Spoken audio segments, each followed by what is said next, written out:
자, 2부입니다. 제목 보시고 들어오신 분들도 꽤 계신 것 같은데, 멍거리즘이 찰리 멍거가 남긴 투자의 가르침. 지난 시간에 저는 이제 우리 지난 시간 주제가 뭐였었죠? 그러니까 부자가 되는 방법. 정말 수많은 부자를 만나보고 얻게 된 부자가 되는 방법에 대해서 참 인상 깊게 들었는데, 오늘도 최파고를 통해서 과연 멍거의 가르침은 무엇인가 들어보겠습니다. 어서 오세요, 최파고님. 안녕하세요. 반갑습니다. 네. 놀랍게도 또 글로벌 라이브가 또 개편 과정에서 또 이번 주까지인 걸로. 네. 어쨌든 저도 오늘 마지막 방송이라서 오늘 주제야말로 정말 아껴놨던 마지막 필살기를 가져왔다고 봐주시면 될 것 같습니다. 네. 자, 오늘 방송 전에 저희 최용선 매니저와 잠깐 이야기를 좀 했는데 오늘 방송을 너무 심혈을 기울여서 준비하다 보니까 좀 시간이 길어질 것 같다. 이런 이야기를 좀 해서 바로 들어가도록 알겠습니다. 바로 시작해 볼게요. 네. 사실 오늘 저도 글로벌 라이브에서 마지막 방송이라고 생각하니까 어떤 주제를 준비해야 될까에 대한 고민을 정말 많이 했어요. 사실 개편 과정에 글로벌 라이브가 이제 이번 주까지만 운영된다고 듣고 나서 거의 한 지난 2주간 매일매일 고민했던 것 같아요. 마지막 주제를 뭘로 준비할까? 근데 개인적으로는 제가 어릴 때 저에게 가장 좋았던, 가장 많은 가르침을 줬던 결국 위인전이었던 것 같거든요. 위대한 인물들의 이야기가 저에게 어린 시절에도 굉장히 많은 영감을 줬었고, 그 아주 어렸던 6살, 7살 때 읽었던 뉴턴의 이야기, 파브르의 이야기 이런 것들이 지금도 굉장히 기억에 남아 있거든요. 위대한 인물. 그래서 위대한 인물은 늘 우리에게 어떤 이정표 역할을 해주는데, 제가 30대가 되고 투자자로 살아오고 증권사에 있으면서 저에게 가장 중요한 이정표가 되어줬던 것 역시도 미국의 구루라고 불릴 위대한 투자자들이었는데 그 중에서도 저는 유독 이 찰리 멍거라는 인물에게 저의 마음이 굉장히 많이 갔습니다.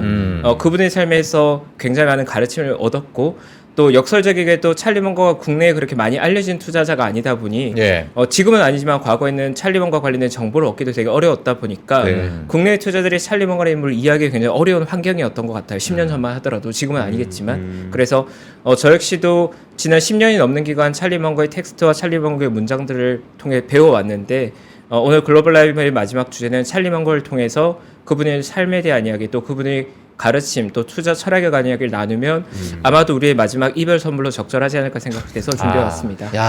이별 선물이라 너무 슬픈 거 아닙니까? 네, 글로벌 라이브로는 어쨌든 저희가 마지막일 거고. 마지막이죠. 그러니까요. 그리고 약간 부연하자면 제가 3프로 글로벌 라이브뿐만 아니라 다양한 방송 채널에 활동을 하고 있습니다. 신문사도 하고 경제방송도 하고 다양한 매체에 활동해 왔지만 투자 구루들에 대한 이야기를 나눌 수 있는 코너는 유일했던 것 같아요, 글로벌 라이브가. 맞아요. 왜냐하면 구독자분들과 저희 간의 신뢰가 있고, 또 제가 사회자기도 했고 패널이기도 했기 때문에 다양한 주제에 얘기할 수 있었는데 이 구루들의 얘기할 수 있는 코너가 거의 유일하다는 거에 되게 감사함을 느끼고, 또 어떻게 보면 아마 구루에 관한 얘기를 오늘로 또 할 기회가 있을까라는 불안감도 드는 게 사실이라서 오늘 시간이 좀 더 특별한 것 같고요. 본론으로 그럼 바로 한번 들어가 보시죠. 제목을 뭘로 정해야 될지 고민 많이 하다가 일단은 찰리 멍거의 지혜라는 제목으로 일단 정해봤습니다. 실제 찰리 멍거의 투자 전략, 또 투자 철학에 관한 이야기입니다. 구성을 1부와 2부로 제가 나눠봤는데요. 제목을 불쌍한 찰리 이야기로 지었는데, 이건 제가 특별히 지었다기보다는 찰리 멍거가 직접 지은 유일한 책을 보통 퓨어 찰리 살마니액이라고 해서 미국과 중국에만 번역돼 유통되는 책이 있습니다. 찰리 멍거의 유일한 이제 본인의 저서죠. 그래서 풀어서 하면 가여운 찰리의 생애 정도일 건데, 그걸 이제 약간 부드럽게 번역하자면 불쌍한 찰리 이야기로 해서 찰리의 삶에 관해 이야기할 거고요. 그리고 후반부에 멍거리즘이라는 용어 역시도 제가 만들어낸 용어는 아니고, 보통 워렌 버핏의 투자 철학을 버핏톨로지라고 해서 굉장히 많은 추종자들이 있고, 마찬가지로 멍거의 추종자들은 멍거의 말과 사고방식을 멍거리즘이라고 해서 약간 존경의 의미로 하나의 이론으로서 멍거리즘이라고 부른다고 봐주시면 될 것 같아요. 그래서 먼저 오늘 얘기가 나눌 이야기는 불쌍한 찰리 이야기, 찰리 멍거의 삶에 관한 이야기입니다. 제가 아까 말씀드린 대로 찰리 멍거라는 인물이 그 미국의 월가의 굉장히 그 역사에 남은 위대한 여러 구루들 중에 제가 찰리 멍거에게 가장 끌렸던 이유가 뭔지에 대한 고민을 되게 많이 해봤거든요. 근데 그 두 가지인 것 같은데, 하나는 찰리 멍거라는 인물이 굉장히 지적인 인물이라는 점입니다. 기본적으로 하버드 대학교 법대에서 그 법학 박사를 해서 변호사 출신이고, 아버지도 하버드 대학교 나와서 변호사를 하셨기 때문에 굉장히 이제 학구자 집안, 엘리트 집안이고, 그리고 반면에 그럼에도 불구하고 본인의 삶에 비극적인 사건 사고들이 굉장히 많이 있었어요. 그래서 평범한 사람이라면 아마도 쓰러졌을 수 있을 만한 그런 역경들을 모두 다 이겨낸 인물이거든요. 그래서 저 개인적으로는 삶이 매우 평탄하고 매우 편안했던 사람들보다는 역경을 이겨냈던 사람들의 이야기에 저는 마음이 좀 더 끌리는 부분이 있는데 어떻게 보면 저도 약간은 나약한 편이다 보니까 그런 강인함에 좀 많이 끌렸던 것 같아요. 그래서 제가 그냥 인지하는 찰리 먼거는 월갈그룹 누구보다도 강인했던 사람으로 저는 기억을 하는 것 같습니다. 그래서 찰리 먼거라는 인물에 대해서 짧게 소개해 보면 지금은 아마 많은 분들이 알지만 과거에 나온 찰리 먼거가 버핏이 명성을 얻고 나서 또 수십 년이 지나서 찰리 먼거가 좀 명성을 얻게 됐거든요. 원래 이름은 찰리 먼거가 아니라 찰스 먼거고 많은 분들이 찰리라고 애정을 붙이다 보니까 별명이 찰리가 이제 보통 보편적으로 불리는데요. 벅셔스웨이 부회장으로 계셨고 하버드대학교 법학대학원 법학박사로 나와서 원래 변호사였습니다. 1940년대부분에 변호사로 활동을 하다가 변호사가 그 당시에는 그렇게 페이가 높은 직업이 아니었던 것 같아요. 그래서 본인도 이제 얘기하는 게 부자가 되고 싶어서 투자자로 전향했단 말을 하거든요. 그 시절엔 변호사로 큰 돈을 벌기는 되게 어려웠고 자기가 클라이언트들에게 돈을 받는 형태보다는 자기가 독립적인 투자자가 되고 싶었다는 얘기 했고 그래서 처음에 투자했던 건 부동산 투자로 돈을 좀 많이 버셨습니다. 그때 했던 방식은 부지에 아파트를 건설한 다음에 분양하는 아파트 분양 사업을 했었는데 그게 이제 뭐 빌라 주택 분양 사업을 해서 꽤 큰 돈을 벌었죠. 그 당시 1960년대 100만 불 이상의 소득을 얻었다고 하니까 경제적 독립을 이루기엔 충분한 돈이었던 것 같아요. 요즘으로 따지면 뭐 한 100억 정도 될까요? 그렇겠죠. 네. 그래서 기업 투자자가 된 주식 투자자가 되기 전에 초기는 부동산 투자를 통해서 부동산 개발을 통해서 큰 돈을 벌었고 경제의 자유를 이뤘습니다. 근데 이제 처음 그 찰리 먼거가 부자가 됐던 그 시기에 이미 워렌 버핏과 초기의 교류를 하고 있었던 상황이다 보니까 부동산에서 어느 정도의 부를 이룬 이후에는 바로 버핏과 함께 기업에 대한 투자에 관심을 좀 많이 기울였던 것 같아요. 그래서 찰리 먼거가 사실 1972년대부터 1972년도에 워렌 버핏과 함께 블루칩 스탬프라는 회사를 인수하게 되면서 본격적인 기업 투자자로 이제 방향을 전환했고 그러고 나서 큰 부를 이룬 이후에는 사실 투자자라기보다는 그 삶을 좀 더 누리는 건축가로도 활동했었고요. 뭐 배를 만들기도 했고 굉장히 다양한 분야의 조예가 굉장히 깊었습니다. 그래서 찰리 먼거라는 인물의 삶을 보면 재능이 굉장히 많았어요. 변호사로도 굉장히 뛰어났습니다.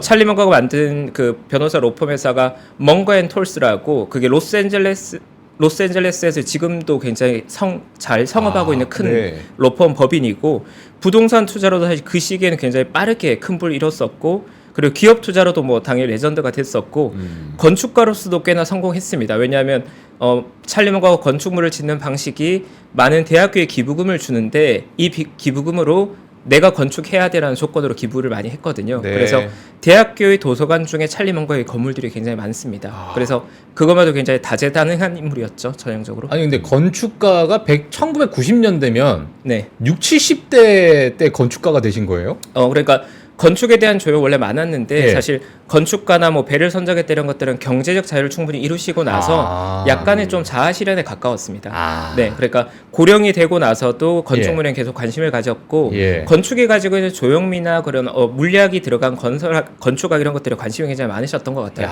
기본적으로 학문에 대해서 이해도가 굉장히 높은 분이었고 뭐 단순히 법학이나 뭐 재무학이나 이런 게 아니라 심리학, 뭐 물리학, 뭐 우주 관련 천체학 이런 대부분의 영역에 굉장히 해박한 박사급 지식을 가지고 계셨던 분이죠. 뭐 레오나르도 다빈치 수준이네요. 그러네요. 실제 천재셨죠. 네, 매우 뛰어난 천재였죠. 근데 전형적인 본인도 하버드 법대 나왔고 아버님도 하버드 법대 나오는 전형적 엘리트 집안이고 할아버지도 변호사였거든요. 근데 이제 그럼에도 불구하고 삶에 좀 어려운 순간들이 많이 찾아온 상황이었습니다. 대표적인 것들이 1950년대 이제 일찍 결혼을 했는데 20대 후반에 이제 결혼 생활에 굉장히 이제 크게 실패를 했죠. 그래서 이제 이혼을 하게 됐는데 그 당시 얘기들을 보면 뭐 요즘은 그렇게 큰 의미라고 볼 수는 없겠지만 50년대 특히나 이제 백인 엘리트 집단에서는 이혼이란 게 좀 예외적이고 흔하지 않은 사건이다 보니까 그 당시에 자녀들 인터뷰 같은 거 보면 그 당시에 상심이 굉장히 컸다고 합니다. 굉장히 큰 좌절이었겠죠, 본인에게는. 이미 변호사로 사회생활하고 있는 상태에서 이혼하고 자녀가 셋이나 있었어요. 또 자녀가 셋이 있는 상태에서 이혼하는 과정을 굉장히 많이 좌절했는데 더 비극적인 사건이 이혼하고 그 다음에 이제 셋째 자녀 중에 첫째 장남이 백혈병에 걸리게 됩니다. 근데 이제 그게 되게 무서운 병이었던 게 그 시절 의료보험이나 이런 게 없다 보니까 네. 자녀의 백혈병 치료 과정에서 이제 모든 경제적 기반을 다 이제 병원비로 소진하게 되는 거죠. 그래서 네. 경제적으로 이제 굉장히 많이 피폐해질 정도로 힘들어졌다고 합니다. 근데 그럼에도 불구하고 이제 31세 굉장히 어린 나이에 첫째가 이제 백혈병으로 사망하는 사건을 겪게 되죠. 근데 아마도 찰리 먼거가 70대, 80대, 90대 인터뷰에도 가끔 그런 거에 대한 회고가 나오는데 굉장히 절망적인 사건이었던 것 같아요. 우리가 뭐 지금 세월이 지나서 봐도 자녀가 백혈병으로 사망하는 건 굉장히 비극적인 사건이잖아요. 근데 그럼에도 불구하고 노력했던 것 같습니다. 왜냐하면 자녀가 둘이나 남아있고 더 나은 삶을 이루어야 된다는 책임감이 있었던 것 같아요. 근데 그러고 나서 버핏을 만나고 계속 성장해 왔었는데 또 이제 50대 중반에 또 굉장히 또 위기가 한번 옵니다. 1980년에 백내장 수술했는데 시력이 이제 잃어버리게 된 거죠. 네. 근데 왼쪽 시력만 잃어버린 게 아니라 오른쪽 시력도 아마 상실해서 장님이 될 거라고까지 얘기를 이제 들었던 상황이었죠. 50대 중반의 나이에. 네. 근데 다행히 이제 오른쪽 시력이 잘 개선되고 수술 받아서 한쪽 눈으로는 이제 시력이 회복됐는데 근데 이제 생각해 보면 이 찰리 먼거라는 인물이 가장 좋아하는 게 독서고 학습인데 학습해야 되는 인물에게 시력을 잃어버린다는 건 굉장히 이제 무서운 일이잖아요. 그쵸. 근데 네. 50대 중반에 한쪽 시력을 잃으셨는데도 그럼에도 불구하고 굉장히 평생 이제 학습에 오신 거죠. 그래서 찰리 먼거의 사진을 자세히 보면 한쪽은 의안으로 되어 있어서 한쪽 눈으로 이제 계속 네, 독서를 해 오신 거죠. 네. 그래서 개인적으로는 아마 이런 찰리 먼거가 살아온 삶에서 그런 보통 사람이 버티기 힘들 정도의 아주 강력한 시련들이 찾아왔을 때 그걸 극복해내는 태도에서 개인적으로 좀 존경심을 많이 가졌었던 것 같아요. 네. 그래서 저는 뭐 찰리 먼거 여러 가지 문장들 중에서 시련을 극복한 태도에 관한 문장들에 저는 굉장히 많은 영감을 받고 좀 힘을 받는데 실제로 거의 70대의 나이가 돼서 사람들이 그런 질문을 했었어요. 그 아드님을 첫째 아들 잃었을 때 너무 괴롭지 않았냐고 어떻게 버티냐고 얘기할 때 이제 찰리 먼거의 답변이었습니다. 우리가 삶에서 살아가다 보면 굉장히 믿기 힘든 비극을 맞이할 때가 있는데 그럼에도 불구하고 그 비극이 2배, 3배 커지게 해서 안 되고 자제력을 갖추고 자기 생활을 찾아가겠다는 얘기를 하는 거죠. 네.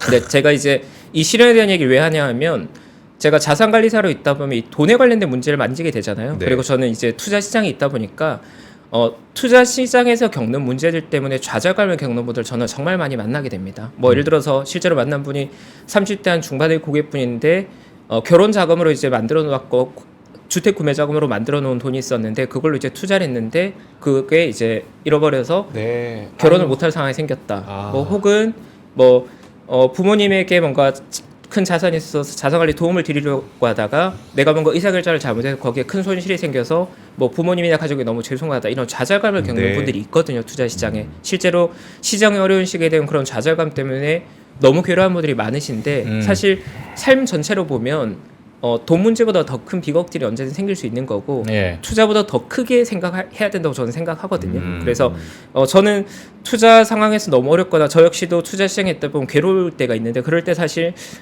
찰리 먼거가 저에게 위로가 될 때가 많습니다. 찰리 먼거라는 인물이 겪었던 비극에 비하면 내가 겪었던 비극이 별게 아니구나 그런 좀 위로를 주는 인물이거든요. 그래 개인적으로는 찰리 먼거라는 인물을 이해할 때 그에게 찾아온 시련이 굉장히 중요한 키 포인트다라고 생각되고요. 그래서 거의 말년이 돼서 찰리 먼거가 성공한 이후에 이제 그 찰리 먼거가 했던 연설입니다. 시련에 관한 연설인데 짧게 한번 읽어보면 실패를 담대하게 포용할 줄 알아야 합니다. 아무리 능력이 출중한 사람이라도 역풍과 문제가 언제든 들이닥치기 마련입니다. 하지만 인생이란 언제나 변화 연속이라는 생각을 유지하면서 올바른 사고를 유지하고 올바른 가치관을 따르면 결국 끝이 좋기 마련인데 감히 말하건대 몇 번의 실패 절대로 굴해선 안 됩니다라고 찰리 먼거가 말하는데 실제로 찰리 먼거가 그렇게 살았거든요. 네. 엄청나게 경랑에 휩싸인 적이 많았습니다. 물론 삶의 시련이나 비극 외에도 투자하는 과정에서 오해받아서 뭔가 그 난처한 상황에 걸리거나 소송에 걸리거나 그런 경우가 너무너무 많았어요. 근데 그런 것들은 이제 사실 워낙 큰 비극을 이겨냈기 때문에 이분에겐 큰 파도는 아니었겠지만 뭐 그런 파도는 언제나 있다는 거죠. 우리가 보기엔 굉장히 세계 몇백 위안에 드는 부자고 굉장히 재벌이면 평안하겠지라고 생각하지만 실제로는 그렇지 않다는 거죠. 삶이라는 게. 네. 약간 그 하버드 법대 나오셔서 네. 소송은 좀 편하게 하시지 않았을까? 본인이 변호사 출신이니까 소송은 좀 편하게 하지 않으셨을까라는 생각이 좀 드네요. 네, 실제로 굉장히 소송의 강자셨죠. 그래요? 강력한, 네, 어디 한번 덤벼봐. 강한 법적 소송에 있어. 매우 강력했습니다. 네. 아빠에서부터 할아버지까지 다 변호사인데 막 이러면서. 맞습니다. 자. 가문이 이제 법조계니까요. 네. 알겠습니다. 그러면 제가 말씀드린 건 찰리 먼거라는 인물을 우리가 이해하기 위해서 첫 번째 키가 이제 그의 삶에 찾아온 시련이라고 하면 네. 이제 두 번째 키가 워렌 버핏과의 이야기죠. 네, 그래서 찰리 먼거 하면 버핏이 빠질 수는 없는 것 같아요. 네. 그래서 찰리 먼거를 이해하는 두 번째 키워드가 이제 워렌 버핏입니다. 예. 그래서 실제로 워렌 버핏과 찰리 먼거 이야기를 들으면 마치 동화 속에 나오는 영화 같은 순간들이 많았었던 것 같아요. 이 워렌 버핏과 찰리 먼거가 처음 만났던 게 1959년도였는데 그 당시에 네브래스카주 오마하라는 지역에서 만났는데 이게 재밌는 게 두 분이 다 오마하라는 작은 동네에서 같이 태어난 그냥 이웃 사촌이었어요. 그래서 그 당시에 워렌 버핏의 가문은 그 가게에서 상점을 하는 집안이었고 찰리 먼거의 집안은 변호사 집안인데 집안 어른끼리도 굉장히 친한 사이였고 실제로 찰리 먼거가 버핏 가문의 상점에서 일했다는 이러는 굉장히 유명하죠. 네. 근데 자료 한번 봐주시면 어릴 때 그런 같은 동네에 자랐지만 잘 모르고 지내다가 세월이 많이 지나서 그때 워렌 버핏님이 투자로 명성을 좀 날릴 때였어요. 29세 때 그때 30만 달러 정도 운용하고 있었다고 하니까 지금으로 따지면 그때도 벌써 뭐 20대 후반에 한 100억 정도의 돈을 운용하고 있을 때였고 100억 네. 이상의 돈이겠죠. 그 당시에 5억이니까. 그리고 찰리 먼거 역시도 어느 정도 변호사로 자리 잡았을 때였는데 그때 이제 두 사람이 만났는데 그 만났던 해가 굉장히 절묘합니다. 1959년 어떤 해였냐면 찰리 먼거가 굉장히 존경하고 사랑했던 엘 먼거라는 본인의 아버지가 돌아가셨던 해였어요. 아버지를 잃었던 상실감이 있었고 워렌 버핏 역시도 정신적인 스승이었던 벤저민 그레엄이 은퇴하고 그 이주를 가면서 거리적으로 멀어졌던 시기예요. 그래서 두 사람 다 정신적으로 의존하던 멘토를 상실했던 그 시기에 두 사람이 이제 딱 만난 거죠. 근데 두 사람이 만나기 전에 서로 관심이 별로 없었대요. 서로 이름은 아는데 별로 뭐 써와 내가 걔 봐서 뭐 하겠어 했는데 네. 실제로 딱 만났는데 서로 첫눈에 우리가 특별한 관계가 되겠구나를 직감했다고 합니다. 약간 로맨스 소설 같기도 하지만 브로맨스에 관한 얘기입니다. 네. 그래서 실제로 그 당시를 회상하는 걸 보면 워렌 버핏은 우리들은 처음 만나자마자 죽이 잘 맞았다고 얘기하고 대화가 굉장히 잘 통했다고 하고 찰리 먼거 역시도 첫눈에 워렌 버핏이 얼마나 비범한 인물인지 탁월한 인물이라는 걸 바로 알아봤다고 표현하거든요. 예. 그래서 1959년부터 두 분이 인연이 맺어졌으니까 지금까지라면 65년간의 우정이 영원했던 거죠. 네. 두 분이 65년 동안 함께 싸웠던 적이 없다고 합니다. 언쟁을 한 적은 많지만 감정으로 비난하거나 싸웠던 적이 없다고 하니까 정말 영원한 우정인 거죠. 네. 6살 차이잖아요. 네. 6살 차이. 네. 그렇죠. 보통 두 사람의 얘기를 친구 관계보다는 형제에 가까운 관계였다고 보통 표현하긴 하더라고요. 그 정도로 가깝고 또 서로에 대한 존경이 있었다고 합니다. 예. 그 워렌 버핏과 찰리 먼거 이 두 분 중에는 누가 좀 강성입니까? 찰리 먼거는 약간 좀 시니컬한 독설가 스타일이고요. 예. 네, 워렌 버핏은 좀 더 이제 약간 열정파인데 열정파. 하지만 하지만 논쟁하면 사실 먼거가 좀 더 로직엔 좀 더 강하지 않았을까. 그래서 지나선 그렇지 않지만 초기는 아무래도 먼거가 버핏을 좀 더 이끌어주는 느낌이었던 것 같아요.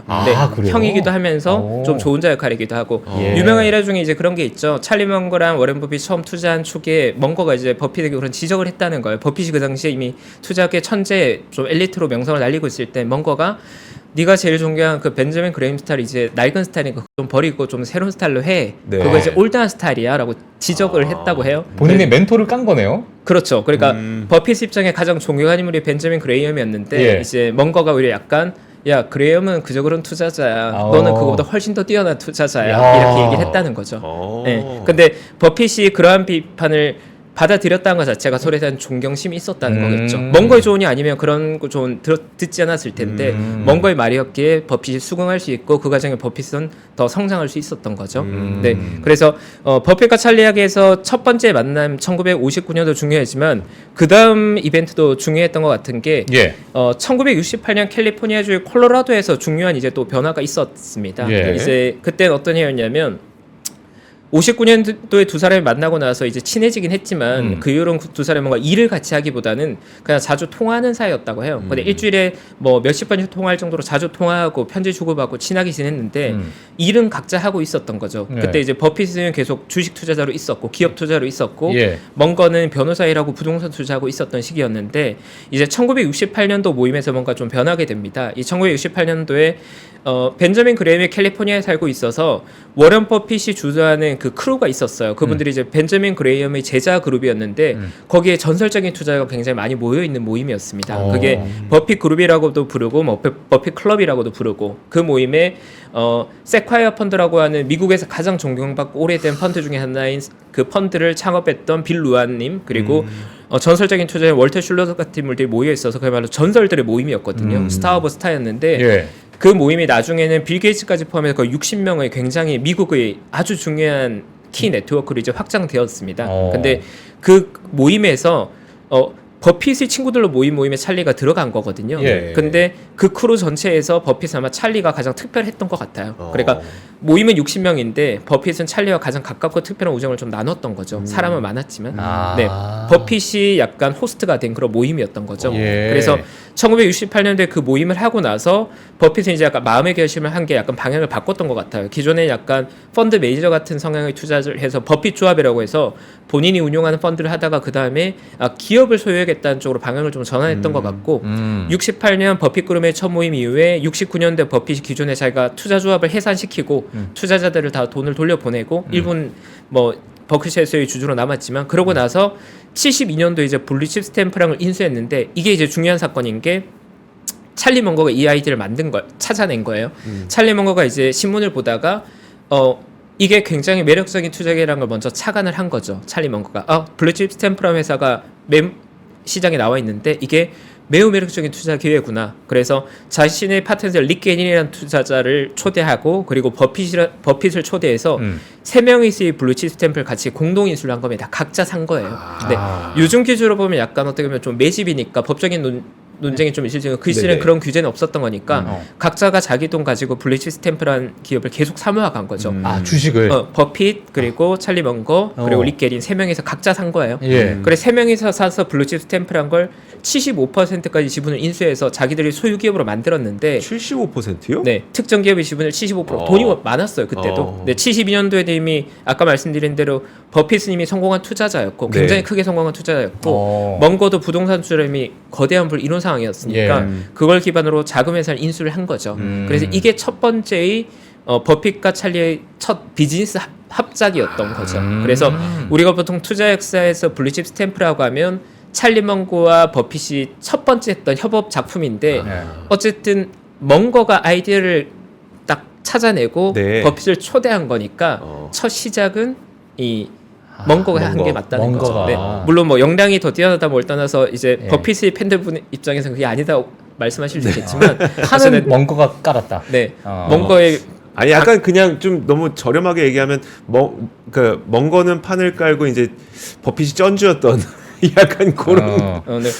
함께 이제 동료로서 이제 함께 투자에 참여한 그런 상황이었던 거죠. 그래서 버크셔스의 시작을 보통 블루칩 스탬프라고 부르는데 이걸 인수한 게 버크셔스의 첫 출발이었거든요. 근데 그 판은 먼거가 깔았다는 말씀을 드립니다. 그래서 그걸 기억한 이제 버핏이 찰리에 대해서 이제 이런 헌사를 보내는 거죠. 버핏이 기억한 찰리에 대한 이야기가 이번 2023년 주주선에 나오면서 많이들 회자되는 것 같은데 찰리 먼거는 오늘의 버크셔스웨이 지금 누가 봐도 세계 최고의 투자 회사죠. 버크셔스웨이를 만든 건축가였다라고 표현을 하는 거죠.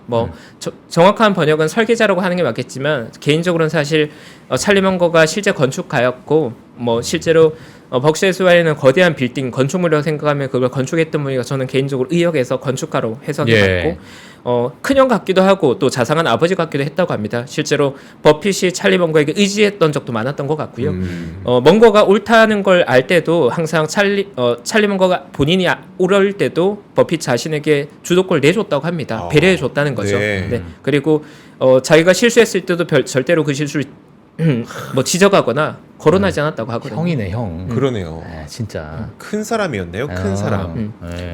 그래서 그렇습니다. 이제 버핏과 찰리의 관계에 대해서 여러 사람들이 다양한 방식으로 해석을 하지만 개인적으로 두 분을 모두 존경한 저 입장에서 보면 찰리 먼거와 버핏의 역할은 제가 느끼기에는 세계 최고의 코치와 세계 최고의 선수였던 것 같아요. 이제 워렌 버핏은 축구로 비하자면 세계 최고의 축구 선수였고 찰리 먼거는 그 축구 선수의 재능을 한 단계 끌어올려줄 수 있는 최고의 코치자 감독이었던 거죠. 그래서 사람들은 버핏은 엄청나게 돈을 많이 벌었고 찰리 먼거는 부자긴 하지만 버핏보다 좀 작은 부를 이뤘잖아라고 하지만 제가 보기엔 그건 다소 오해가 있는 것이 연예인이 아무리 재능이 있어도 그 재능을 끌어줄 뭔가 매니지먼트가 있어야 되잖아요. 근데 예. 찰리 먼건 사실 버핏이라는 최고의 천재를 더 높은 레벨로 끌어올려준 코치이자 혹은 매니저로서의 역할을 해왔던 거죠. 그래서 버핏에게 찰리가 없었으면 이 정도의 세계 최고 투자가 될 수 없었고 찰리 먼건 역시도 버핏이 없었다면 이 정도로 역사에 이름을 남기지 못했겠죠. 근데 맞아요. 두 뛰어난 천재가 만나서 서로가 무한한 신뢰로 서로를 아주 잘 성장시켜준 역사에 남을 그런 케이스였던 것 같아요. 사실 뭐 이거를 뭐 축구와 비교하기 좀 그렇지만 네. 정말 명장들은 선수 시절은 그렇게 빛을 보지 못하셨다가 진짜 코치가 되고 감독이 됐을 때 빛을 많이 보잖아요. 박항서 감독님. 아니면 저는 손흥민 선수의 아버지. 맞아요. 그리고 제가 뭐 말씀드렸어요. 그런 예. 케이스들. 공감됩니다. 예. 그렇죠. 그러니까 네. 그러한 뭔가의 그 능력은 좀 다른 것 같다. 그러니까요. 클린스만 보세요. 예? 잘했는데 감독은 아니잖아. 아니 평양이나 가라 그래. 그러니까 제가 죄송합니다. 갑자기. 자, 클린스만 나오니까 저도 갑자기 기분이 확상하네요. 네. 네. 그래서 찰리 먼걸 이해하기 위해서는 워렌 버핏을 이해해야 되고 또 워렌 버핏을 이해하기 위해서는 찰리 먼걸 이해한다고 생각해서 전 예. 언제나 버핏과 찰리는 그야말로 최고의 파트너십이 무엇인지를 삶을 통해 보여줬다. 65년 동안. 네, 엄청나죠. 대단합니다. 그래서 저 개인적으로 아주 주관적으로 생각한 찰리 먼거의 의미는 이제 저는 이렇게 이제 생각을 합니다. 투자의 역사, 우리 투자자들이 역사에 기록된 투자자들의 삶이나 이런 것들을 봤을 때 찰리 먼건 저의 관점에서는 두 가지 상징을 가지는 것 같아요. 일단 자료 같이 봐주시면 예. 첫 번째로는 본인의 삶에 굉장히 비극적인 시련들이 찾아왔을 때 어떻게 보면 그 비극을 극복하지 못했으면 제가 그냥 평범한 원오브 댐일 수 있는데 예. 그 시련이 왔을 때 정말 노력했던 것 같거든요. 더 나은 지식을 쌓고 더 나은 변호사가 되고 또 더 나은 투자자가 되기 위해서 끝없이 공부했었고 그 과정에서 성장해냈던 것 같고요. 저 개인적으로 그걸 똑똑함보다는 지혜롭다, 존경의 의미를 담아서 지혜롭다고 말씀드리고 싶고 그리고 두 번째가 버핏과 찰리 이야기야말로 아마 투자 역사에서 가장 오래 남을 영원한 우정의 상징인 것 같습니다. 그래서 저는 찰리 먼거라는 인물을 끝없이 학습했고 시련을 극복한 지혜의 상징으로 저에게 느껴지고 또 다른 의미에선 최고의 우정을 보여줬던 우정의 상징으로 보여줘서 아마 찰리 먼거를 기억하는 많은 분들에게 그 찰리 먼거의 삶을 이해하는 게 좋은 교훈을 주지 않을까 그런 의미에서 개인적으로 찰리 먼거 이야기를 준비했습니다. 예. 그래서 개인적으로 너무너무 좋아하는 두 분의 사진을 보면 네, 이 두 분의 사진의 이 다정함 많은 걸 느끼게 만들죠. 굉장한 미남이셨네요. 너무 잘생기셨다. 맞습니다. 네. 저 놀랍네요. 네. 이야. 약간 부연하자면 찰리 먼거님께서 그 당시 시력을 잃기 전에 이제 모습이에요. 50대 초중반의 너무 모습인데 잘생기셨는데요. 진짜 잘생기셨네. 약간 성향으로 따지면 두 분 다 천재였지만 네. 먼거는 전형적인 백인 엘리트였던 것 같아요. 그러니까 굉장히 좀 품이 있는 스타일이고 아름다운 뭐 미술 그리고 뭐 배 그리고 건축물 이런 다양한 분야의 조예가 굉장히 깊으셨고 실제로 굉장히 패셔너블했습니다. 네. 아주 옷을 잘 입으셨고 좋은 물건에 대한 관심이 있으셨고 그 신미함이 있으셨던 거죠. 아름다움을 보는 눈도 있으셨던 거죠. 네. 근데 이제 반면에 버핏은 좀 초천재인데 좀 약간 기칸 괴짜 천재 느낌 있잖아요. 어떤 느낌인지 아시잖아요. 그렇지. 괴짜 천재에 가까워서 맞아. 물론 뭐 빌 게이츠나 앨런 머스크나 이런 분들은 좀 엉뚱한 천재들이잖아요. 네. 버핏은 약간 그런 쪽까지 좀 더 가까웠고 맞아. 먼거는 조금 더 그거보다는 정석에 가까운 엘리트 느낌이었던 것 같아요. 그래서 그런 일화들이 있는 게 버핏이 먼거 집에 자주 놀러 왔대요. 네. 근데 오면 먼거는 이제 뭔가 되게 근사한 저녁을 차려 놓으면 버핏은 자꾸 콜라 없어? 뭐 햄버거 없어? 이렇게 해서 먼거의 자녀들이 굉장히 좋아했던 버핏 다시 콜라 나랑 같이 나눠 먹어요. 삼촌 오면 좋다. 삼촌 오면 버핏 삼촌 I like 콜라. 그래서 그때부터 코카콜라 굉장히 좋아하시고 네, 햄버거 좋아하시고 이렇게 했다고요. 그래서 워렌 버핏이 출근할 때 요즘 매일 맥도날드 먹는 게 굉장히 유명한 일화인데 네. 실제로 그 정도로 약간 좀 괴짜스러운 스타일이고 정말 좀 쿨한 스타일이잖아요. 아니 그래서 코카콜라를 투자를 했는데 네. 진짜 시장에 있는 사람들은 그 코카콜라를 왜 사셨습니까? 네. 아니 내가 좋아해서 샀는데 왜 계속 물어보는 거야? 이랬을 것 같아 정말. 네. 실제로 코카콜라를 오랫동안 보유했고 예. 코카콜라를 아주 오랫동안 보유하셨죠. 예. 네, 그래서 그러니까요. 코카콜라 큰 불이 이루셨으니까 그 덕업일치를 이뤄내셨다. 네, 그래서 저도 이 사진 보면 정말 너무 미소가 지어지는 것 같고 그리고 이제 제가 이 사진을 준비한 이제 작은 하메이가 있는데 두 분 사진 보면 딱 앉아있는데 되게 폼이 이제 멋있잖아요. 그래서 멋있어요. 이 사진 딱 보는데 우리 또 박종훈 팀장님과 제가 저 사회자석에 앉아있는 그 순간이 또 기억이 나는 거예요. 네. 저도 느낀 게 우리 최파곤님이 약간 먼거 스타일이고 네. 우리 박 팀장님이 약간 버피 스타일. 맞아요. 네. 제가 콜라 그렇게 좋아하거든요. 그래서 먼거와 버핏이 30대 거의 30대가 돼서 이제 두 사람이 처음 인연을 맺었잖아요. 근데 아마 두 사람이 30대 처음 만나서 서로를 좀 알아봤다는 얘기를 하거든요. 근데 아마 저 역시도 제가 30대 이후로 만난 모든 사람 중에 저에게 가장 큰 임팩트를 줬던 사람이 박종훈 팀장이었거든요. 그래서 오늘 뭐 굳이 밝히자면 글로벌 라이브는 이번 주까지지만 박종훈 팀장과 저의 우정은 65년을 넘어서서 이제 영원하리라. 네, 이제 시작입니다. 그런 의미의 좀 주제를 함의를 담았습니다. 그럼 우리 90살 될 때까지 건강해야 되니까 100살까지 살아야 되는 겁니다. 술 좀 그만 먹을까요? 두 분이 이 포즈를 한번 따라서 해보시면 참 좋을 것 같은데. 네. 저희가 이제 글로벌 라이브 진행할 때는 이런 포즈가 많았죠. 둘 다 이런 포즈를 있을 때가 많아요. 제가 이따 막판에 자리를 좀 피해드릴 테니까 두 분 한번 와보시죠. 어떻습니까? 이번 목요일 날. 네. 또 목요일에 또 작별 방송할 때 투샷 한번 하는 거. 근데 이 사진 좋습니다. 요 느낌, 네. 저는 굉장히 그 너무나 좋아하는 사진이거든요. 네. 그래서 알겠습니다. 여기까지가 먼거의 삶에 관한 이야기고 이제 본격적으로 이제 넘어갈 이야기는 좋아 나 근데 먼거 살아는 사람이 삶도 좋은데 난 먼거의 투자 스타일에 대해 배우고 싶어. 먼거 왜 그렇게 위대한 투자가 됐어야 되는 궁금한 분들이 있을 거잖아요. 네. 그래서 그런 분들을 위해서 두 번째 내용은 먼거리즘, 먼거가 가진 투자 철학에 관해서 이제 말씀을 드리겠습니다. 근데 이제 솔직히 말씀드리면 먼거에 대해서 많은 사람들이 깊게 인지하지 못했던 것 중에 하나가 특히나 찰리 먼거에 대해서 번역되었거나 국내에 나와 있는 서적들을 보면 대부분 투자를 이게 무슨 말인지 잘 모를 거예요. 이게 무슨 말하는 거야? 이해하기가 되게 복합적이거든요. 그래서 개인적으로는 사실 이 먼거리즘을 잘 정리해서 전달하기 위해서 어떤 걸 해야 될까 고민을 많이 했고 그래서 먼거리즘 전체의 아주 작은 부분을 가져왔거든요. 제가 생각하는 정수. 그래서 그걸 통해서 먼거의 투자 철학에 대해 이해하려면 조금 더 도움되지 않을까 싶습니다. 네, 먼저 첫 번째는 먼거의 투자법에 관한 얘기인데요.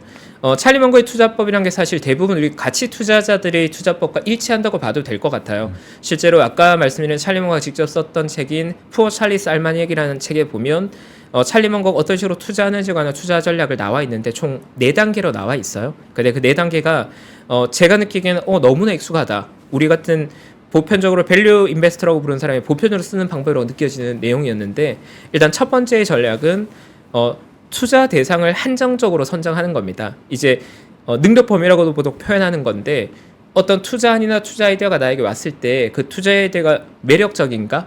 그 투자 아이디어로 뭐 수익률이 얼마나 돼? 뭐 투자가 그거 하면 뭐 돈을 벌 수 있는 거가 이런 고민 모두 다 배제하고 첫 번째 키는 그거 내가 이해할 수 있는 영역의 투자 아이디어야? 그 투자를 내가 평가할 수 있어가 첫 번째 요건이라고 합니다. 이건 버핏과 먼거가 둘 다 동일해요. 네. 그래서 잘하는 분야에 집중한다는 건 내가 이해할 수 있는 범위 내에서만 투자하는 거고 이건 너무 심플하게 이건 무조건 투자가 될 것 같아라는 거에 집중하는 거고 그리고 투자 대상 범위를 굉장히 한정하는 거죠. 네. 좀 추상적이니까 실제로 이제 먼거의 그 문장을 통해서 이해해 보면 많이 표현하지만 우리는 투자를 위한 바구니를 3가지를 가지고 있는데 첫 번째 바구니는 yes. 두 번째 바구니는 no, 세 번째 바구니는 너무 어려워. 내가 이해하기 너무 어려워. 그러면 배제하는 거죠. 근데 대부분의 투자는 너무 어려운 투자에 넣어둡니다라고 하거든요. 그러면 여기서 제가 부연 설명할게요. 구체적으로 먼거는 뭐 어느 정도의 비율로 내가 투자 결정한지에 대한 얘기를 한 적도 있는데 100개의 투자들 중에서 98개는 그냥 알 수 없음에 넣어놓는다고 합니다. 네, 그래요? 배제하는 거죠. 그리고 100개의 아이디어 중에서 2개 정도의 투자 아이디어를 평가해서 둘 중에 하나 정도는 yes, 뭐 둘 중에 하나 정도는 no 하는 거니까 한 100개 정도의 투자 아이디어에서 한두 개 정도의 아이디어만 선별적으로 투자를 한다는 거죠. 네.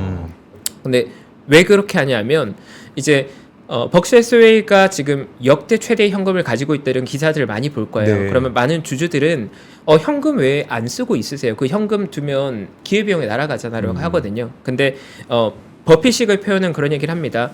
현금을 많이 가지고 있다는 건 변동성에 덜 노출되거나 포지션이 적다는 의미가 다가 아니에요. 그거보다 더 큰 효용은 뭐냐면 정말 좋은 기회가 왔을 때 그걸 집중할 수 있다는 거예요. 그러니까 상황에 대한 유연함인 거거든요. 그래서 먼거의 방식 역시도 쓸데없는 투자 아이디어 이것저것 하는 것보다는 내가 생각에 확실한 투자 아이디어를 하나 찾아내고 네. 거기에 확실한 베팅을 해야 된다는 얘기를 하는 겁니다. 그러면 먼거식의 방식은 나에게 투자할 자금이 한 5억 정도가 있다고 하면 어떤 거 5천 사고 어떤 거 3천만 사고 어떤 거 2천만 원 사는 스타일보다는 정말 신중하게 의사결정한 다음에 전재산이 5억인데 한 가지 종목에 한 2억 사는 게 먼거 스타일이라고 볼 수 있는 거죠. 이게 정답이다 아니다를 떠나서 먼거와 버핏은 그렇게 투자해왔고 그렇게 투자해서 세계 최고의 부자가 됐던 거죠. 네.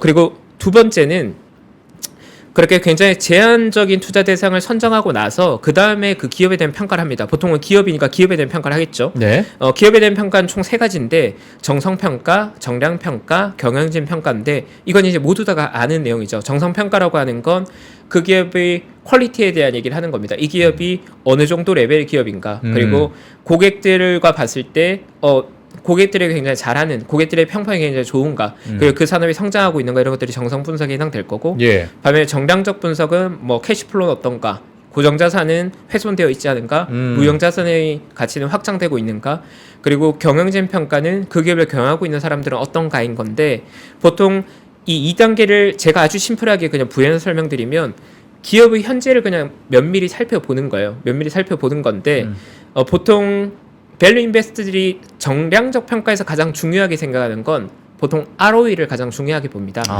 자본이 얼마 있을 때 그 자본 효율성이 높은가 낮은가를 보는 거죠. 예를 들어 미국 같은 경우에는 국가로 봤을 때 자본 효율성이 굉장히 높은 국가 그리고 한국 같은 경우에 사실 자본 효율성이 많이 낮은 국가인데 그 ROE 비율로 하면 국가로 따지면 미국은 거의 20% 육박하고 한국은 5-6% 정도로 알려져 있으니까 자본의 효용에서 2-3배의 차이가 나는 거죠. 근데 개별 기업에도 그러한 차이가 있기 때문에 찰리 먼거나 버핏 같은 가치 투자자는 보편적으로 정량적 분석에서는 ROE, 자본 대비 수익률을 가장 중요하게 보고요. 그리고 3가지 정성, 정량, 경영진 평가 중에는 경영진을 언제나 가장 중요하게 봅니다. 그래서 어떤 기업에 투자 의사 결정할 때 그 기업의 경영자가 어느 정도 레벨의 사람인가, 신뢰할 수 있는가 그런 것들을 가장 중요하게 보는데 그건 보통 벤처 캐피털이나 추정하기 힘든 비즈니스에 투자하는 많은 사람들 보통 벤처 캐피탈리스트나 초기 투자자들에게 어떤 거 보고 투자해라고 물어보면 보통 2가지 본다고 하거든요. 비즈니스 모델이랑 경영자 본다고 하거든요. 근데 그게 먼거와 버핏도 그대로 했던 것 같아요. 뭔가 판단하기 힘들 때는 경영진 경영자가 어느 정도 영향을 가졌나를 보는 것 같고 그래서 먼거식 문장으로는 매우 드물긴 하지만 장기적인 우위를 위해서 기꺼이 돈을 지불하고 데려와야 하는 사람들이 있다고 표현해서 뛰어난 경영자가 있으면 좀 더 플러스가 된다는 얘기를 하는 거죠. 근데 이걸 이게 무슨 말이지? 나에게 낯설게 느껴지는다라고 생각하는 분들이 있을 것 같아요. 그러면 제가 심플하게 정리해드리면 컴퓨터 시대의 최고 천재는 빌 게이츠였잖아요. 네. 그럼 빌 게이츠 보고 그냥 투자하라는 거예요. 마이크로소프트에 노이즈가 있든 없든 빌 게이츠라는 위대한 경영자가 있잖아요. 네. 빌 게이츠라는 천재가 있잖아요. 그러면 마이크로소프트에 투자하는 게 제가 보기에 경영자를 보고 판단하는 기준인 것 같고 애플에게는 위대한 경영자가 스티브 잡스가 있었잖아요. 네. 그러면 스티브 잡스를 보고 스티브 잡스가 만들 부가치를 믿고 애플에 투자하는 형태 이런 게 경영자에 대한 가중치를 주는 의사결정인데 굳이 그 정도의 빅테크 기업이 아니라 작은 기업에 투자할 때도 먼거와 버핏 역시 그 경영자의 퀄리티를 굉장히 많이 따졌습니다. 네, 그게 2단계라고 보면 될 것 같고요. 그리고 3단계가 보통 제일 중요하다고 하는데 3단계는 여기서 이제 우리가 많이들 말하는 밸류 임팩트의 경제적 해자라는 표현이 이제 나오게 됩니다. 여기에 대해서 제가 약간 부연해드려야 될 것 같은데 버핏과 먼거는 그런 표현을 한 것 같아요. 굉장히 훌륭한 기업들을 찾아냈는데 경험이 좀 더 쌓이고 보니까 굉장히 멋진 기업이었는데 훌륭했는데 망가지는 곳들이 많더라는 거예요. 그렇죠. 시간이 지나면 변화하더라는 거죠. 근데 그 핵심이 경쟁에 노출되면 기업이 망가진다고 봤던 것 같아요. 그러니까 굉장히 좋은 비즈니스 빠르게 성장하고 있다가 강력한 경쟁자가 나타나게 되면 훌륭한 기업도 망가지거나 역사의 뒤안길로 사라지는 거에 대해 두려움을 가지고 있었던 거죠. 지속 가능성에 퀘스천이 붙는 거니까. 그래서 그러면 그 문제를 어떻게 극복해야 될까? 현재의 멋진 기업이 미래에도 멋지게 성장하려면 뭘 봐야 될까에 있어서 그런 경쟁에 의한 파괴를 극복할 수 있는 기업들을 찾아내려고 했고 그런 기업들을 비유하기를 경쟁 우위가 굉장히 높고 경제적 해자를 가지고 있는 기업이라고 표현했던 것 같습니다. 네, 그래서 보통 뭐 경쟁적 파괴라고 하면 낯설게 느껴지지만 그냥 심플하게 해석하면 대부분의 기업들이 경쟁에 노출되어 있고 그 경쟁이 일어나게 되면 좋은 기업들끼리 싸우게 되는 거니까 내가 봤을 때 A라는 기업이 굉장히 좋았는데 B라는 기업이랑 싸웠는데 A라는 기업도 좋은데 망가졌어. 왜냐하면 비례한 기업은 더 좋은 기업이었던 거죠. 그래서 그런 비교 우위를 가지고 있는가를 봤던 게 멍거와 버핏에게 중요한 부분이었던 것 같고요. 그래서 실제로 멍거가 많이 썼던 표현이 자료 화면 봐주시면 내가 생각하는 최고의 기업, 이상적인 기업을 성에 비유하면 넓고 튼튼한 해자로 둘러싸여 있고 정직한 영주가 지킨 강력한 성임이라고 표현합니다. 여기서 이제 해자라는 건 대충 아시겠지만 중세 시대의 성을 둘러싼 물로 된 이제 약간 외부에서 침입하지 못하게 만들어 놓은 이제 물 웅덩이 정도로 보시면 되겠죠. 그러한 것들이 있어야 기업이 경쟁에 노출됐을 때도 살아남더라는 이야기를 하는 겁니다. 네. 여기까지 따라오고 계신 거죠? 네. PD님 한번 여기 화면 좀 띄워주세요. 예. 3단계. 이것도 이제 우리 아는 분들이 보셔야. 네. 그래서 보통 경제 해자라는 표현을 쓸 때 핵심은 제가 느끼기에는 뭐 경제 해자가 뭐다 이런 거보다는 중요하게 봤던 본질은 뛰어난 기업도 더 강력한 경쟁자와 싸웠을 때는 망가질 수 있기 때문에 내가 고른 선수가 뛰어난 선수는 얘가 다른 애랑 싸워서도 이길 수 있어를 봤던 것 같아요. 그게 제가 느끼기에는 경제체제로서 표현됐다고 봐주시면 될 것 같습니다. 네. 그러한 기업이나 투자 대상에 대한 충분한 평가가 끝나고 나면 그다음 마지막 방식이 내재 가치에 대한 평가를 하고 그 가격이 적절한지를 봤던 것 같아요. 이건 뭐 기본적인 거죠. 일단 그러한 정성적 평가, 정량적 평가, 경제적 평가와 경쟁 우위에 대한 평가를 완료하고 나야 내재 가치가 계산이 될 거고 그 과정에서 그 기업의 가치가 어느 정도인데 지금 시장에 거래된 가격과 비교해서 적당한 가격에 매수했던 것 같고 비싸면 안 샀던 것 같고 싸면 좀 많이 샀던 것 같고 그게 초기 멍고와 버핏의 투자 전략이었고 그 방식을 계속 조금 더 진화시켜 왔지만 그 핵심은 사실 이 4단계가 전부라고 개인적으로는 보여집니다. 그래서 멍거가 하는 표현이 훌륭한 기업을 괜찮은 가격에 사는 것이 괜찮은 기업을 훌륭한 가격에 사는 것보다 훨씬 더 낫다고 표현해서 훌륭한 기업을 일단 찾아내야지 투자 결정을 할 수 있고 그 훌륭한 기업을 찾아낸 전략으로서 정성적 평가, 전략적 평가 중에서 뭐 경영자가 가장 중요하고 또 정량 평가에서는 ROE 같은 지표들이 중요하다는 정도의 아이디어를 공유해 줬던 것 같아요. 뭐 이렇게 이제 사실 멍거와 버핏의 투자 전략을 텍스트로 정리해 보면 너무 평범하거든요. 그러니까 이거를 이게 말은 좋은데 내가 직접 어떤 기업을 선택함에 있어서 얼마만큼의 도움이 되는가 근본은 알겠는데 그러면 이제 우리는 정말 다양한 종류의 투자를 진행을 하다 보니까 내가 어떻게 응용을 할 수 있을까에 대한 고민은 항상 생기긴 해요. 저는 또 보니까 그 분석하는 단계에서 뭐 정성적 분석이나 정량적 분석은 많은 분들께서 뭐 좀 접근을 하실 수 있을 것 같은데 특히나 국내 기업을 봤을 때는 경영진에 대한 평가가 야 이거는 어떻게 우리가 할 수 있을까라는 또 퀘션이 남네요 또. 네. 근데 생각보다도 많은 펀드 매니저나 또 애널리스트나 뭐 저희 같은 고객 계좌를 운영하는 저희 프라이빗 뱅커들이 기업에 투자할 때 IR이나 아니면 주주총회를 통해서 대표이사를 직접 만나는 경우가 많습니다. 네. 근데 투자자로서 대표이사를 만나 보면 대표이사를 불가피하게 평가하게 됩니다. 이 사람이 과연 역량에 비해서 어느 정도 좀 앞서 있고 좀 과정된 사람인가 아니면 어느 정도 신중을 유지하기 때문에 이 사람의 실제 펀드멘탈 역량 대비해서 조금 더 겸손한 태도를 가지고 있는가 그리고 이 사람은 본인이 한 말을 지키는 사람인가에 대한 평가들을 많이 하고 보통 우리가 밸류 인베스터라고 하는 가치 투자를 국내의 그냥 보편적인 가치 투자자들은 대표이사가 했던 말들을 메모해 놓고 그게 실행된지를 체크하는 사람도 많습니다. 정치인의 공약을 체크한 것처럼 대표이사가 3년 전에 했던 말을 지켜냈는가 2년 전에 했던 말을 지켜냈는가 그리고 만약에 이 사람이 말한 것보다 더 많은 걸 만들어내는 사람인가 이런 평가를 실제로 하거든요. 그래서 경영자 평가란 게 뭐 모르겠습니다. 그냥 이렇게 말하면 무슨 경영자 평가라고 느낄 수 있을 것 같은데 실제 투자자들이 경영자 평가를 하냐면 yes, of course 다 하죠. why not? 경영자 평가를 당연히 하죠. 왜냐하면 경영자가 아주 나쁜 경영자가 많거든요. 만나야만 하는 줄 알았어요.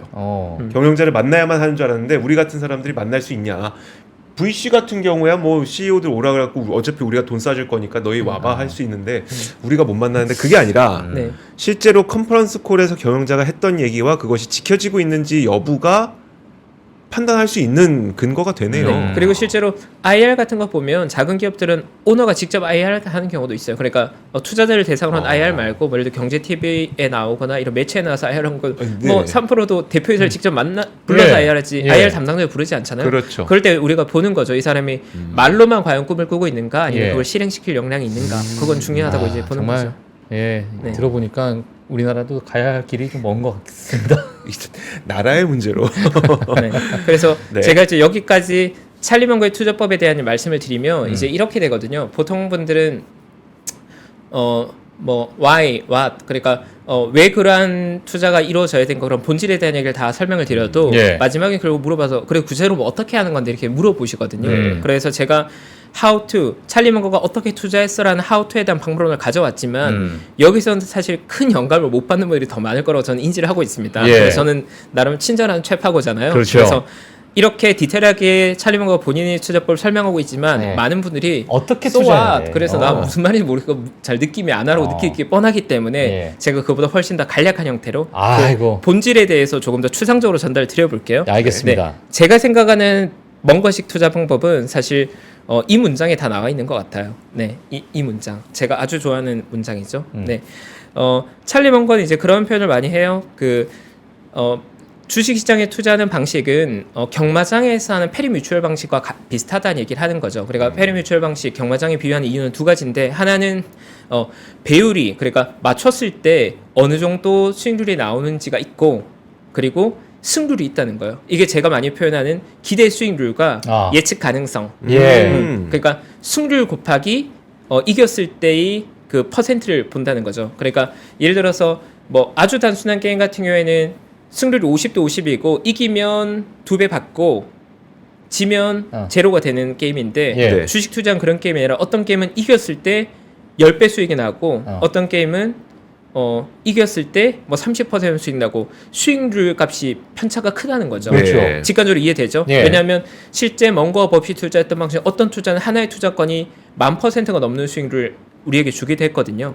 그러면 어떤 투자에 성공했을 때의 효익, 차익이 네. 있고 그리고 그 투자했을 때 내가 이길 확률이 있을 건데 네. 그걸 적절히 조합해서 투자하는 게 주식 투자니까 그게 마치 경마장도 가보면 어떤 말은 뭐 승률 5배 어떤 말은 승률 10% 예. 그 배율이 뭐 10% 예. 이런 식으로 되어 있잖아요. 그래서 실제로 내가 배당받게 되는 배율과 승률이 결합돼서 의사결정하게 되는 거니까 그러한 특성을 가지고 있는데 자기가 찰리 먼거가 경마를 또 많이 했어요. 경마를 이렇게 봐서 경마장의 사람들이 이렇게 보니까 경마장에서 돈을 따는 사람들은 정해져 있더라는 거예요. 그 사람들의 특징이 첫 번째는 계속 게임을 하는 게 아니더라는 거예요. 그 사람들의 목적은 게임을 즐기는 게 아니라 이 베팅을 통해서 돈을 버는 게 목적이기 때문에 유심한 관찰력을 가지고 있다는 겁니다. 유심히 관찰을 하다가 자기가 생각하기에 이건 나에게 유리한 게임인데라고 판단이 드는 곳에만 베팅을 했다는 거예요. 그러니까 그걸 표현하기를 투자에 성공한 사람들의 특징은 매우 드물게 베팅했다는 얘기를 합니다. 이게 아까 전 제가 얘기한 대로 100건의 투자 아이디어 중에서 한두 건만 투자해서 결정한다는 것과 이 부분이 일맥상통하는 거예요. 그래서 투자에 성공한 사람들은 계속해서 투자에 베팅하지 않고 명확한 기회가 왔을 때만 베팅하는데 저 개인적으로는 저 역시도 100% 동의할 수 있습니다. 네, 예를 들면 저 같은 경우에는 하루 종일 시장을 쳐다보고 있고 뭐 1년 내내 시장을 보고 있잖아요. 그리고 제가 방송하기 전에 1년에 뭐 술자리 1년에 뭐 많을 때 한 200번 정도 술자리 가지면 그중에 절반은 다 금융권 사람들이에요. 술자리 갈 때마다 투자해가 10개, 20개씩 나오거든요. 근데 그걸 계속 다 투자하려고 하면 아무것도 할 수 있는 게 없잖아요. 그러면 네. 그 수백 개의 투자 아이디어 중에서 가장 자신 있는 거 몇 개를 골라서 투자하는 거거든요. 그러면 저도 주니어 때는 그런 것들 중에서 50개, 60개 베팅했다고 하면 지금 정도면 사실 1년에 10개 넘는 경우 잘 드문 것 같아요. 1년에 그런 100개, 200개 투자 아이디어 중에서 실제로 실행하는 건 뭐 대여섯 개, 많으면 10개 이 정도인 것 같아서 저 역시 드물게 베팅한다에 대해서 어느 정도는 공감되는 부분인 것 같고 얘기하는 것이 재능이 아무리 뛰어나도 사람들이 모든 걸 알 수는 없기 때문에 가격 오류, 그러니까 매력적인 투자기를 찾으려고 굉장히 집중하다가 매력적인 투자기가 발견되면 그때 아주 화끈하게 베팅해야 된다 얘기를 합니다. 네, 그래 그 먼거 스타일은 버핏과는 또 약간 다른 게 먼거는 버핏보다 베팅할 때는 좀 더 화끈합니다. 자기가 생각에 확실하다고 생각되면 약간 올인 스타일, 네, 과감한 베팅을 하는 거죠. 네, 그래서 그걸 보통 먼거의 투자 그 철학에 제가 느끼기에 두 개의 단어가 인내와 용기인데 인내라고 하는 건 최고의 투자 기회가 올 때까지 기다리는 거예요. 예를 들면 2008년 리만 사태 시장 완전 붕괴됐었잖아요. 네. 그리고 2020년 코로나 때 시장 완전 붕괴됐잖아요. 그럼 누군가가 야 내가 2008년에 리만 사태 때는 무서워서 투자를 못했고 2020년 코로나 때도 내가 무서워서 투자를 못했는데 다음에도 만약에 S&P 500 지수가 한 40% 하락하면 나 그때 가서 진짜 내 정말 풀 베팅할 거라고 생각한 투자자가 있다면 예. 이 찰리 먼거의 인내와 용기를 실행하고 있는 겁니다. 아. 네, 그러한 절호의 기회가 왔을 때 기다리라는 거예요. 예. 물론 먼거식의 인내라는 건 투자에 대해서 계속 공부하고 시장에 몰입함으로써 그런 투자 기회를 일반적인 사람보다 더 많이 찾아낼 수 있다는 입장이지만 내가 만약 평범한 투자자로서 먼거의 방식을 따른다고 하면 누구나 인정할 수 있는 절호의 기회 있잖아요. 시장 자체가 붕괴되는 케이스. 예. 그럴 때 과감한 투자 의사결정을 하는 거죠. 실제로 그러한 형태로 하는 게 평범한 시기에 계속 베팅하는 것보다는 더 유리한 게임이라는 얘기를 하는 겁니다. 네.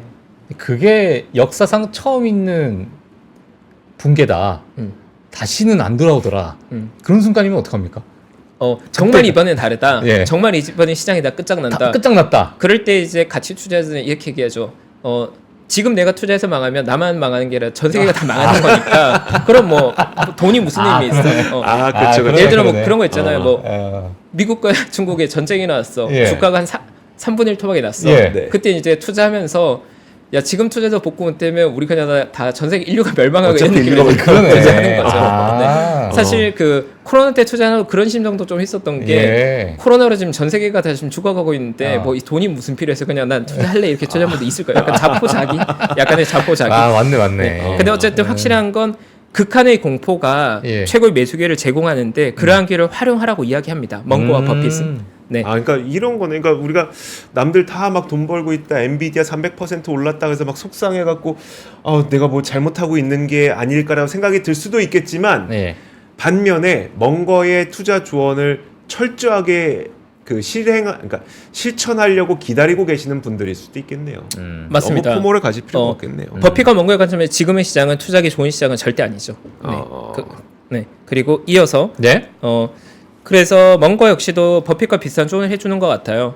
투자 의사 결정할 때 신중함을 기하고 정말 깊이 생각한 종목만 투자하면 여러분의 투자 성과가 훨씬 좋아질 거라고 해서 삶에서 우리가 평생 훌륭한 길 한두 번 발견할 거고 그거보다 조금 낮은 적당 훈련 기회가 평생 20-30번 정도 발견할 건데 그 기회를 잡을 수 있도록 훈련하라는 얘기를 합니다. 그 기회를 잡기 위해 훈련하는 게 별다른 게 아니라 학습하라는 거죠. 투자 기회를 알아볼 수 있도록. 네. 실제로 인생을 바꾸기 위해 우리가 인생에 2-3번 온다는 표현 하잖아요. 먼거 역시도 비슷한 관점으로 바라보는 것 같고 네, 공감됩니다. 그래서 이런 먼거의 방식을 조금 더 학문적으로 접근하면 3가지 관점인데 아주 짧게 설명드리면 첫 번째로 먼거의 투자 방식을 말할 때 사람들이 많이 자꾸 헷갈려하는 게 정신적 격자 모형, 뭐 정신적 멘탈 모형 이런 용어들이 나와서 헷갈리는 그게 정확한 영문 명어로는 멀티플 멘탈 모델이라는 건데 별게 아니라 자꾸 학문에 너무 치우쳐 있지 말라는 거예요. 예를 들어서 제가 느끼지만 닥터분들을 비하면 외과 닥터분과 내과 닥터가 같은 질환에 대한 접근 방식이 완전히 달라요. 맞아. 외과 닥터분은 그냥 커팅하면 되지 무슨 문제라고 내과 닥터분들은 야 커팅이 문제가 아니라 그걸 없애야지 세포를 없애야지 이렇게 본 것처럼 같은 현상에 대해서 다르게 해석하는데 우리가 전공이 생기면서 같은 현상에 대한 해석이 자꾸 분절된다는 거거든요. 근데 그런 걸 좀 없애고 넓게 봐라, 통합적으로 봐라. 그게 먼거의 핵심이었고요. 네. 그리고 두 번째 먼거의 관점이 오판의 심리학이라고 해서 우리 인간이란 존재 자체가 심리적인 오판을 할 수밖에 없는 구조로 되어 있는 동물이기 때문에 그런 심리적인 영향력을 극복하라는 조언을 많이 해줬습니다. 이건 이제 우리가 흔히들 말하는 게 편향이라고 말하잖아요. 편향, 바이어스라고 하는데 그 바이어스를 대략 한 24개, 25개 정도 패턴으로 분류하고 그러한 패턴으로 해서 만들어지는 우리가 잘못된 투자 판단을 극복하라는 조언을 많이 해주셨습니다. 그래서 먼거는 많이들 경제학과 심리학이 통섭되어야 된다는 표현을 많이 했어요. 그리고 지금은 우리가 행동재무학이라고 해서 당연히 그걸 합리적으로 받아들이는데 예전에는 경제학에서 인간의 심리를 반영하지 않아서 굉장히 잘못된 이론들이 많이 나왔거든요. 그걸 먼건 오랫동안 얘기해왔다 봐주시면 될 것 같고 마지막 이제 먼거의 조언은 독서의 중요성에 대해서 여러 번 설파했습니다. 네, 개인적으로 이제 먼거를 존경하는 부분 중에 하나가 독서에 대한 끊임없는 다독 그리고 독서의 중요성을 계속 얘기하는 거고 제가 제일 좋아하는 문장 중에 하나가 먼거가 평생 책을 꾸준히 읽지 않았는데 똑똑한 사람은 내가 본 적이 없습니다. 정말 단 한 사람도 없습니다. 그러니까 책을 읽으라는 이야기를 하는 거죠. 세계 최고의 투자자 또 세계 최고의 천재적인 뭐 구루가 많은 분들이 얘기한 결국 책을 읽으라는 심플한 조언으로 되는 거고 개인적으로 아마 먼거 이야기가 뭐 낯설게 느껴진다 혹은 잘 모르겠다라고 하면 딱 하나의 메시지는 마지막 메시지 책을 많이 읽읍시다. 네, 다독의 중요성에 대해서 키 메시지로 전달드리면 될 것 같아요. 네, 여기까지가 제가 오늘 뭔가에 관해서 얘기 나눈 전부이고요. 참 네, 진짜 혹시 오늘 어떠셨나요? 워렌 버핏과 찰리 먼거는 그러니까 많은 어떤 에피소드를 듣잖아요. 에피소드를 듣는데 이것을 하나의 라인으로 알고 계시는 분들이 몇이나 될까라는 생각이 들어요, 사실. 근데 오늘은 그런 라인을 좀 만들어 주신 것 같고 여기서 우리 투자 아이들도 좀 나오기도 하고 이런 것들을 우리가 좀 정립하면 또 도움이 많이 되지 않을까 이런 생각 많이 듭니다, 오늘. 네. 그래서 저도 사실 찰리 먼거의 인물을 정말 많이 존경하고 많이 배우고 싶었지만 국내에 사실 찰리 먼거를 깊게 이해할 수 있을 만한 자료가 체계화된 자료도 많이 없었던 것 같고 그래서 저도 많이 부족하지만 제가 가지고 있는 자료들, 제가 읽었던 책들을 통해서 짧게나마 정리를 한번 해보고 싶었고 그게 아마 구독자분들에게 도움이 되는 선물이 아니었을 거라 생각을 하고 그리고 오늘 제가 아까 말씀드린 대로 패널로서 오늘 제가 마지막 방송이라서 맞아요. 아주 짧은 뭐 인사 후기를 준비를 했습니다. 참고로 아까 제가 오늘 만든 자료들은 국내에 나와 있는 참고 도서를 통해 만든 거니까 혹시나 찰리 먼거를 좋아하는 분들은 이 책들을 통해서 조금 더 먼거에 대해서 공부해 보길 저는 강하게 이제 추천드리고 싶고요.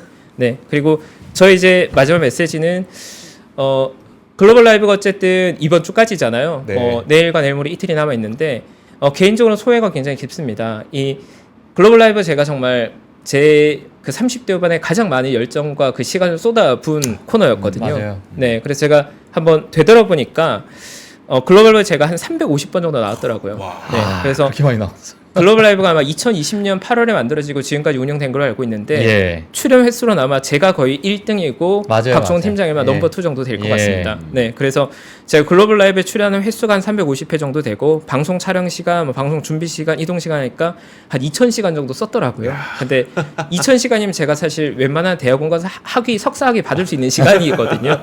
그러니까 그야말로 제가 글로벌 라이브 함께 했다라고 볼 수 있을 것 같고 그래서 제가 드린 이제 마지막 인사는 이제 짧게 써봤는데 제가 한 2014년 연말 2015년 초 그 정도에 제가 내가 앞으로 평생 투자자로 살겠구나라는 인식을 하고 내가 평생 뛰어난 투자가 되고 싶다는 욕망을 좀 가졌던 것 같아요. 그래서 그때부터 제가 뭐 찰리 먼거, 워렌 버핏, 뭐 하워드 막스 수많은 구루들의 책을 읽어왔는데 그런 쌓여온 지식들을 어디 가서 이야기 나눌 기회는 사실 없었습니다. 뭐 투자 구루 이야기하고 버핏 얘기하고 뭔가 얘기하고 너무 클래식하고 좀 루즈하고 너무 일반적인 얘기 같이 느껴지잖아요. 그래서 오히려 그런 얘기를 제 내면에 있는 걸 나눌 기회가 없었는데 글로벌 라이브가 있고 구독자분들이 있어서 그런 얘기를 나눌 수 있어서 제가 너무너무 행복했던 것 같고요. 사실 2021년 2월부터 제가 뭐 연차로는 4년, 만 3년을 채워서 글로벌 라이브 함께 했는데 그 기간 동안 제가 정말 제일 많이 배우고 성장한 것 같아요. 구독자분들에게도 많은 걸 드리기 위해서 노력했지만 많은 걸 드리려고 노력한 과정에 제가 제일 많이 얻어간 것 같거든요. 그래서 글로벌 라이브 구독자분들에게 감사하다는 말씀을 꼭 드리고 싶고 제가 이제 항상 제일 좋아하는 멘트는 마지막 멘트죠. 우리 글로벌 라이브는 사랑입니다. 네, 제가 너무나 행복했던 4년이었고 네, 뭐 목요일에 또 짧게 또 인사 나눌 기회가 있겠지만 어쨌든 최파고가 패널로서 오늘 마지막 방송이니까요. 그동안 감사했다는 말씀을 꼭 드리면서 마무리하고 싶습니다. 얼마나 이런 진심이 느껴지지 않았나 싶어요. 정말 많은 분들이 제가 뭐 또 유튜브를 보다 보니까 예전에 저랑 이제 최영수 매니저님하고 진행을 했을 때 그 멘트가 우리 그때 이제 개편하면서 그때 당시도 개편이었던 것 같은데 글로벌 라이브여 영원하라라는 제목이 있었어 그때. 근데 그게 딱 뜨는 거예요 또. 야 이게 참 이때는 이러한 정말 그런 마음이 좀 있었는데 또 이렇게 마무리하다 보니까 또 여러 가지 추억이 또 새록새록 돋네요. 저는 사실 최용석 매니저가 어떤 투자에 대한 이 범위를 교양으로 승화시키신 분이라고 생각해요. 진짜. 오늘 진짜 이런 워렌 버핏과 찰리 먼거의 어떤 이야기부터 해서 투자 이야기 이런 것들을 방송에서 경제 방송에서 어디서 할 수 있을까? 뭐 예를 들어 뭐 YTN 간다고 이런 얘기를 할 수 못해요. 있겠습니까? 뭐 KBS 간다고 이런 얘기를 할 수 있겠습니까? 쫓겨납니다. 그렇죠. 당장 예. 발생한 사건에 대해서 평가를 해줘야 되는데 이런 예. 얘기를 할 수 있는 곳은 글로벌 라이브밖에 없었고 또 최파고의 어떤 이런 성향을 뿜어낼 수 있는 자리도 사실 우리 박 팀장님이 만들어 주신 것도 있어요. 아니요. 저는 그래서 계셨잖아요. 이 두 분이 예. 얼마나 크게 이 글로벌 라이브를 만들어 오셨는지에 대해서 가슴 깊이 많이 느끼고 있습니다. 예.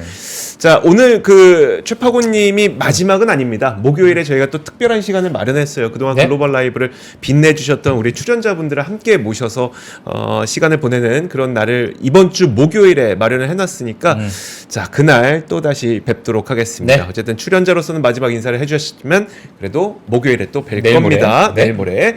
자, 최파고님 오늘은 여기서 보내드리겠습니다. 고맙습니다. 감사합니다. 네, 고맙습니다. 네. 장 시작 전부터 종료까지 쏟아지는 수많은 뉴스와 정보들. 이 중에서 어떤 것이 투자에 정말 도움이 되는 정보일까요? 3프로의 증시 셔터맨 박근영 마스터가 직접 정보를 선별하고 투자의 힌트를 드립니다.